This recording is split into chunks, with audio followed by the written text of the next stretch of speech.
ఏ అంజలి, నీకోసం ఎవరో వచ్చారు. ఎవరో రాహులట.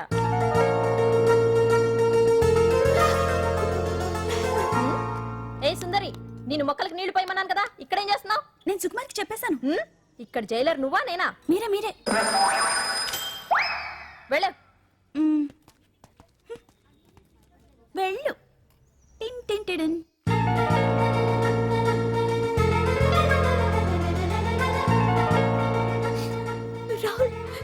రాహుల్ ఏం జరిగిందో చూసావా?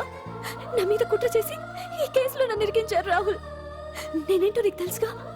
అసలు దీనికంతటికీ కారణం ఆ మినిస్టర్ భగవాన్. వాడు ఏమన్నాడు తెలుసా? నన్ను ఒకరోజు వాడుతూ తనతో గడపమన్నాడు, అంతేగా? ఈ విషయం నీకు నాకంతా తెలుసు అంజలి. నీకు ఇంకో నిజం కూడా చెప్పాలి.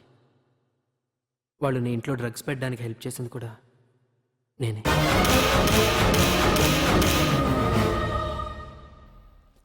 భగవాన్ ముందే నాకంతా చెప్పాడు. ఆ రోజు ఎవడో అనామకుడు నీకు డాష్ ఇస్తే వాడిని కొట్టాను. వీడిని కొట్టగలనా? ప్రాక్టికల్గా ఆలోచించు. చెయ్యెత్తి కొట్టలేనప్పుడు చేతులు కలపడమేగా ప్రాక్టికాలిటీ. ఇదంతా నా కోసం కాదంజలి, మన కోసం చేశాను. అతను చెప్పిన దానికి నువ్వు ఒప్పుకుంటే మనం జీవితాంతం హ్యాపీగా బతికేయచ్చు. గవర్నమెంట్ కాంట్రాక్ట్స్ అన్ని మనకే ఇప్పిస్తా అన్నాడు.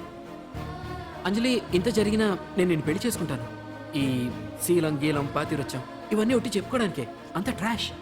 ఇదంతా నీకు ముందుగానే చెప్పినా నువ్వు వినవని నాకు తెలుసు. కాల్చితేనే ఇనుము, దెబ్బతీస్తేనే మనిషి లొంగుతాడనే ఫిలాసఫీ భగవాన్ది.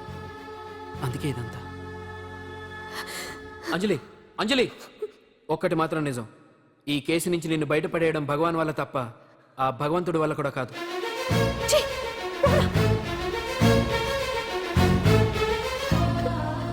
అంత మాట అన్నాడా?